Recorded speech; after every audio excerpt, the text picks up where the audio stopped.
Live from New Delhi, you're watching DD India Live, India's voice to the world. I'm Tanvi Taneja, coming up in the next 30 minutes. India's lower house of parliament honours astronaut Shubhanshu Shukla. Indian Ports Bill 2025 passed in the upper house amid opposition ruckus.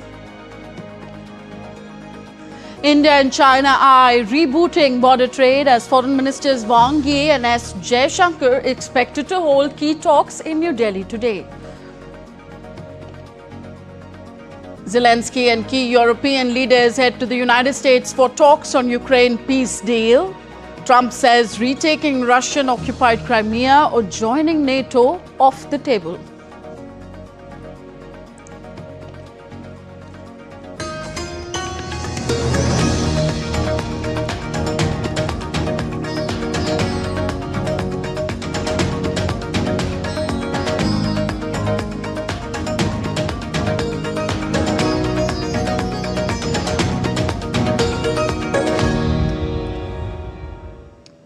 The monsoon session of Indian Parliament resumed today after the Independence Day recess. While both houses witnessed disruptions, the spotlight in the Lok Sabha shifted to India's giant leap in space, the historic journey of astronaut Shubhanshu Shukla to the International Space Station. Minister of State for Science and Technology Dr. Jitendra Singh initiated the special discussion on India's first astronaut aboard the International Space Station, highlighting the critical role of the space program for Viksit Bharat, developed India by 2047. He also noted that under Prime Minister Modi, India's space sector has reached new heights. आज एक ऐसा वक्त है जब सारा देश जश्न के माहौल में है। हर माँ अपने बच्चे के लिए दुआ करती है कि वो बड़ा होकर के शुभांशु शुक्ला बने, और हर बच्चा ये ख्वाब देख रहा है कि मैं भी बड़ा होकर शुभांशु शुक्ला बनूं। आज दुनिया ने भारत की क्षमताओं के आगे सर झुकाया है। 2014 में जिस दिन मोदी जी ने प्रधानमंत्री के रूप में पदभार संभाला था, एक नए अध्याय का आरंभ हुआ और अंतरिक्ष की इस यात्रा ने गति भी पकड़ी, बल भी पकड़ा, उसको ताकत भी मिली और इसके पीछे कड़ी मेहनत की गई, कई क्रांतिकारी निर्णय लिए गए, एक के बाद एक स्पेस रिफॉर्म्स लाई गई जो कभी किसी ने ना सोचा, ना कल्पना की, ना तस्वुर किया। ऐसे ऐसे कदम उठाए गए, अंतरिक्ष के विभाग को प्राइवेट सेक्टर के लिए खोल दिया गया और मीडिया ने उत्साहित होकर के लिखा, Modi has unlocked India space. Meanwhile, in the Rajya Sabha, the Indian Ports Bill 2025 was passed. This bill provides a forward-looking framework for integrated planning, efficient dispute resolution, digitalization, and robust environmental safeguards. It builds on the transformative changes in India's maritime sector over the past 11 years. The bill has already been passed in the Lok Sabha. Proceedings in both houses of parliament will now resume on August 19th, 11 a.m. local time.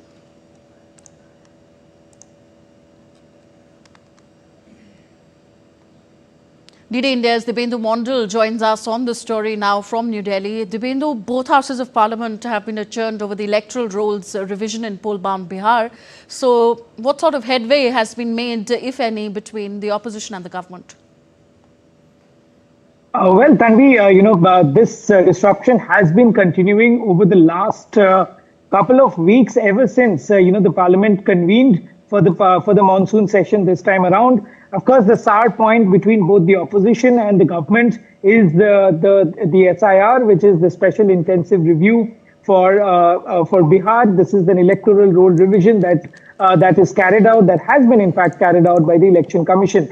But despite the opposition's disruption, we have seen key bills being passed in the parliament by the government, because after almost a loss of almost 2 weeks of business in both the houses of parliament, the Parliamentary Affairs Minister Kiran Rijiju did give out a clear direction that they will not compromise on the legislative businesses and development of the country because of the disruption that the opposition parties had been creating on the floor of the house. And after that, we have seen several important bills being passed in the parliament. And today also we saw a crucial bill of Jan Vishwas amendment bill has been tabled in the Lok Sabha by Union Minister Piyush Goyal. This bill was now referred to the Select Committee. While on the other hand, today the Indian Institutes of Management Amendment Bill 2025 has also been presented by Union Education Minister Dharmendra Pradhan in the lower house. And as far as upper house is concerned, the Indian Ports Bill was passed and discussed in the upper house of Parliament. There were slight disruption in the upper house, but the upper house more or less functioned smoothly from 2 p.m. onwards. While on the other hand, the Lok Sabha, which wanted to debate on a crucial matter and a matter of national importance, which is, the India's strides in the space sector, was again disrupted by the opposition. And we have seen repeated calls from the chair and the Speaker of the Lok Sabha to allow the House to function, to allow the House to debate on an important matter like that of the space sector and the growing strides of India in the space sector, which we have recently witnessed with Shubhanshu Shukla, coming back from the International Space Station. He was in fact the first Indian ever to go into the International Space Station, and therefore that achievement needs to be celebrated by every Indian. And of course, why not? Because this is a giant leap in the space sector of India. And also remember, while Jitendra Singh spoke on the floor of the House, he's the Union Minister for Earth Sciences and Space. He did say that India's ISRO is also planning to send a manned mission to the moon by 2040. That would be, another giant leap of mankind in the space. Whereas, it's been decades after the first man had stepped on the moon, which was, of course, an American. And of course, if India is able to send a man to moon by 2040, it would be one of the biggest, giant step that man could take in the leap of history, fate, whatever you may call it. But of course, this stride of India in the space sector is something which is extremely important. The government wanted to debate it on the floor of the House, but soon after the conclusion of the statement by Union Minister Jitendra Singh, the House had to be adjourned because the opposition continuously disrupted the proceedings of the House. Tanvi. Yes, it is only sad that an achievement of this stature was disrupted by mere politics. He deserves really much deserved praise of the entire country. Thank you very much, Dibendra Mondal, for joining us at the moment. Prime Minister Narendra Modi met C.P. Radhakrishnan in New Delhi on Monday. Prime Minister Modi conveyed his wishes to C.P. Radhakrishnan for the NDA's vice presidential nominee. In a post on X, Prime Minister Modi said that Radhakrishnan's long years of public service and experience across domains will greatly enrich the nation. May he continue to serve the nation with the same dedication and resolve he has always demonstrated, Prime Minister Narendra Modi wrote on his X platform. The National Democratic Alliance on Sunday named Maharashtra Governor C.P. Radhakrishnan as its candidate for the post of Vice President of India, weeks after Jagdeep Dhankar stepped down from the prestigious post. The election for Vice President of India is slated for September the 9th.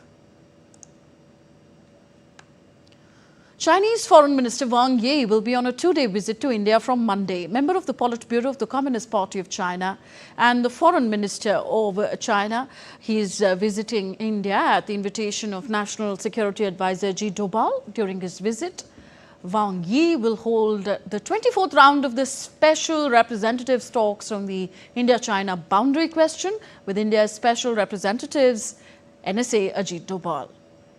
India's External Affairs Minister Dr. S. Jaishankar will also hold a bilateral meeting with his Chinese counterpart in New Delhi. Resumption of border trade will be one of the likely topics of the discussions.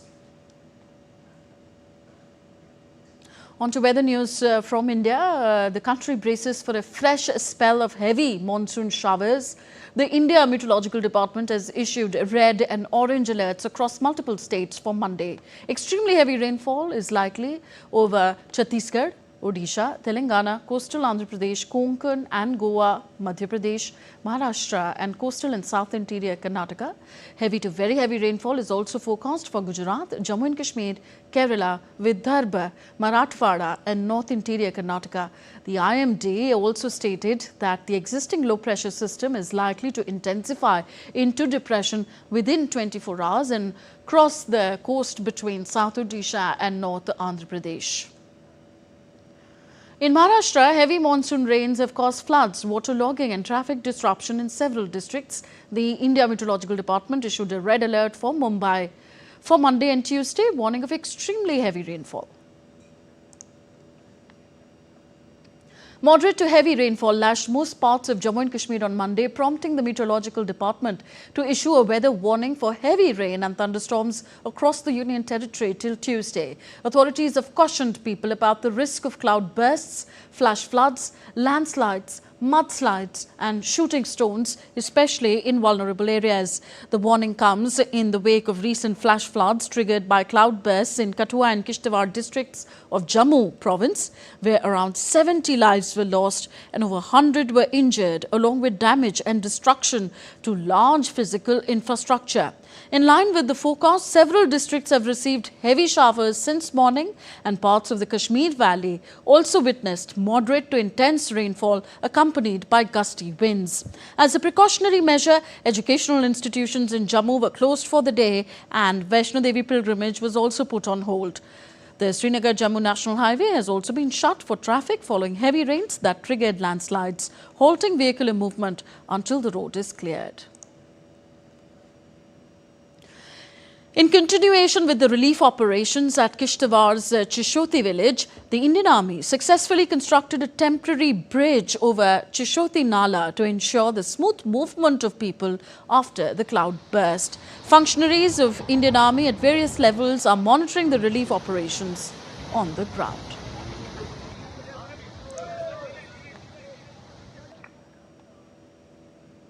India's Ministry of Railways on Monday announced a milestone in green energy innovation with Banaras Locomotive Works in Varanasi commissioning India's first removable solar panel system installed between railway tracks. In a post on X, the ministry wrote, Indian Railways marks a historic first. Banaras Locomotive Works Varanasi commissioned India's first 70 meters removable solar panel system consisting of 28 panels of 15 kilowatt peak between railway tracks, a step towards green and sustainable rail transport. The project directly supports Indian Railways' ambitious target of achieving net zero carbon emissions by 2030.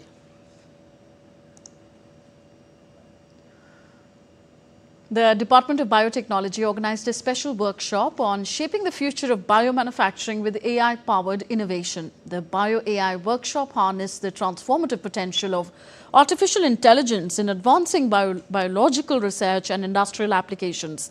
One of the key highlights of the event was the exchange of an MOU between the Department of Biotechnology and India AI under the Ministry of Electronics and Information Technology. This collaboration will pave the way for the future of AI in biology.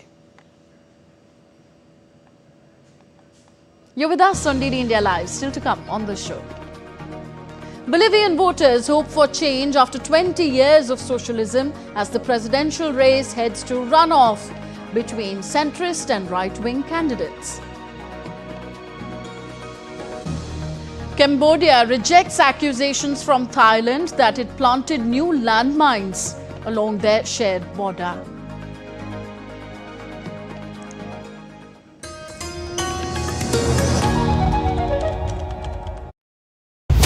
US launch a bombing campaign against Iran. The Philippines vessel suffered structural damage. The saga of child sexual abuse is the United States China's debt trap strategy.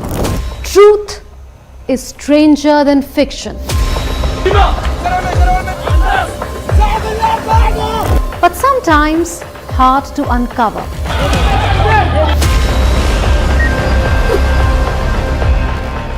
Trust us to tell the truth, unadulterated and pure, of every story that matters to you.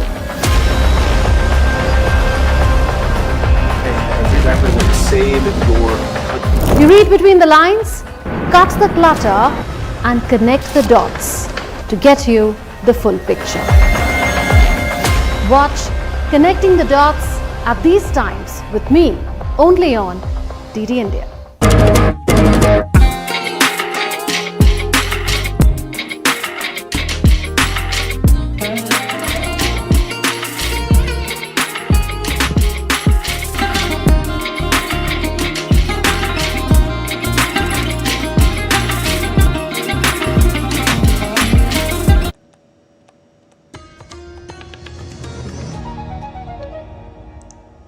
Welcome back. You're watching DD India Live. I am Tanvi Taneja. So as top European leaders are going to join Volodymyr Zelensky in Washington today for a crucial meeting with US President Donald Trump, the Ukrainian president is hoping that the joint strength of the US and Europe will compel Russia towards peace. But Trump says President Zelensky can end the war with Russia almost immediately if he wants to. Ukrainian President Volodymyr Zelensky is due to meet US President Donald Trump in Washington on Monday. Upon his arrival, Zelensky expressed hope that the joint strength with the US and European counterparts will compel Russia to peace. In a social media post, the Ukrainian leader thanked President Trump for the invitation, saying, "We all share a strong desire to end this war quickly and reliably, and peace must be lasting." Joining Zelensky for the crucial meeting are top European leaders including UK Prime Minister Keir Starmer, French President Emmanuel Macron, Friedrich Merz, European Commission President Ursula von der Leyen and NATO Secretary General Mark Rutte. The leaders are hoping to reinforce Ukraine's position and ensure that any proposed peace deal doesn't undermine Kiev's sovereignty or long-term security.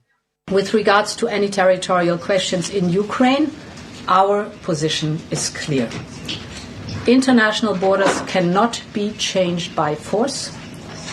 These are decisions to be made by Ukraine and Ukraine alone. And these decisions cannot be taken without Ukraine at the table. Au fond, notre volonté demain, c'est de... Ultimately, our desire tomorrow is to present a united front between Europeans and Ukrainians at this moment of conflict resolution, reaffirming who is on the side of peace, who is on the side of international law. But above all, how can we collectively ensure that the international order is respected and that our collective security is protected, because the security of Europeans and France depends on it. There can be no territorial discussion regarding Ukraine without the legitimate, democratically elected leaders of Ukraine. No discussion about Ukraine without the Ukrainians. But in the same way, there can be no discussion about the European security without them. Même notre pays. But the path to that peace remains uncertain, as just hours before the summit, President Trump posted on social media saying Zelensky could choose to end the conflict almost immediately, but warned that Kiev's goals of retaking Crimea or joining NATO are off the table. US Special Envoy Steve Witkoff earlier said that President Trump is considering offering Ukraine NATO-like security guarantees and that Russia is open to the idea. He added that Trump and Putin had reached an unexpected understanding that the United States and European allies could extend NATO-style security guarantees to Ukraine. It means that the United States is potentially prepared to be able to give Article 5 security guarantees, but not from NATO, directly from the United States and other European countries. That is big. I mean, really big. The high-profile meeting follows Trump's talks with Russian President Vladimir Putin in Alaska, where the two leaders agreed on the need for a peace deal without a prior ceasefire that Ukraine and its European allies had demanded. Expectations, however, remain high as leaders meet to map out a peace deal. Bureau Report, DD India.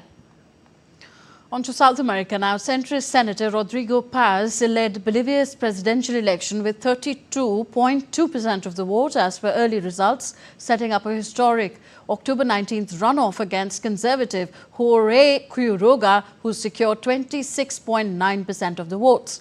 The Movement for Socialism faced a historic low with Eduardo del Castillo at only 3.2% votes.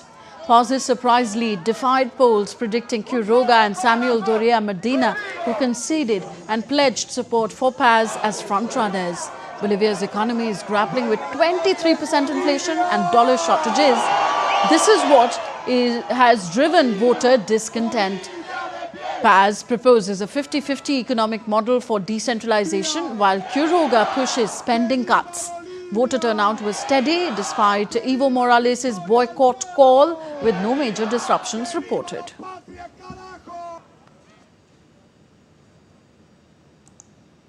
I want to thank, through the homeland, all the men and women who have made it possible, the voice of those who had no voice, of those of us who did not appear in the surveys, of those of us who did not exist.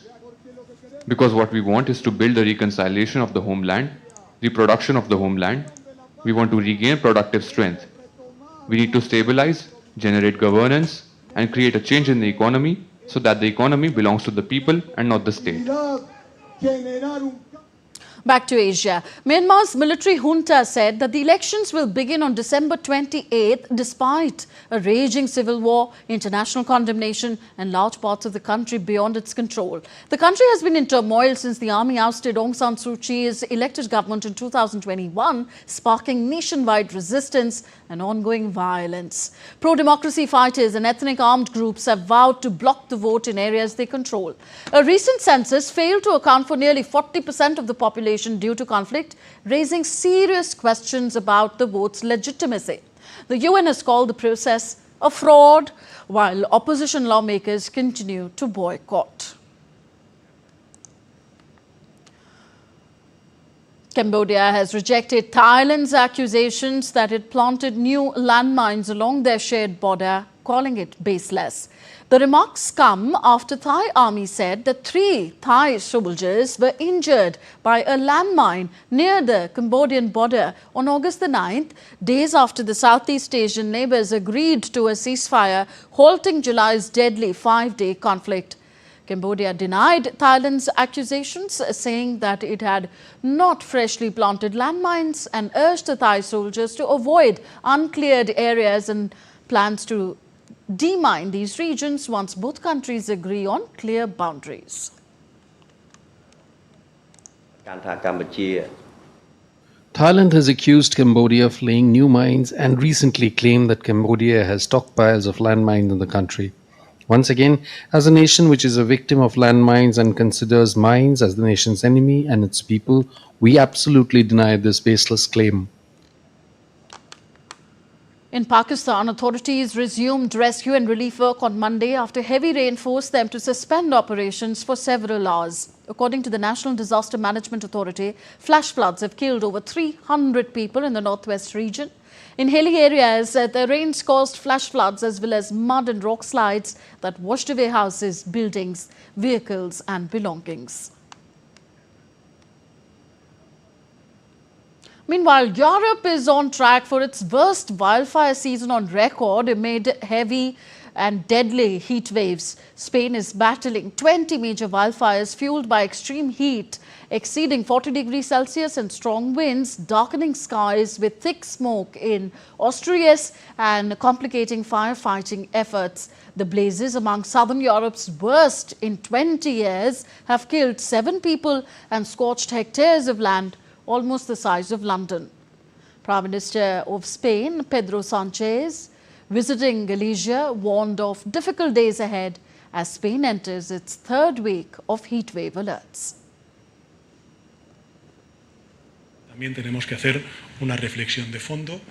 We need to make a fundamental consideration, a strategy that anticipates a better response, one that is more protective and more secure for our fellow citizens in the face of the worsening and accelerating effects of the climate emergency in our country. And that requires a major national pact on the climate emergency that leaves the climate emergency out of the partisan struggles and ideological issues so that we can focus on the scientific evidence and act accordingly. The clear answer to having fires of this magnitude now, to having cold drops like we are having in autumn or winter, is that the climate emergency ravaging the world is accelerating, becoming more serious and more frequent. Hurricane Erin has re-intensified into a Category 4 storm on Monday. Strong winds and rain passed through Central America on Monday after completing an eye wall replacement cycle on Sunday.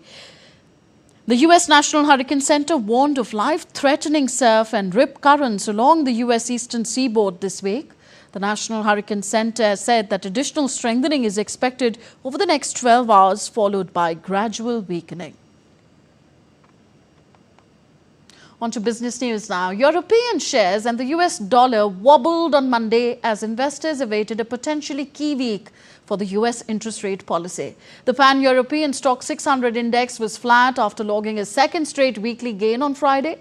Britain's main stock indices edged lower on Monday, dragged by losses in financial and energy sector shares as investors monitor US-led peace negotiations in the Russia-Ukraine conflict.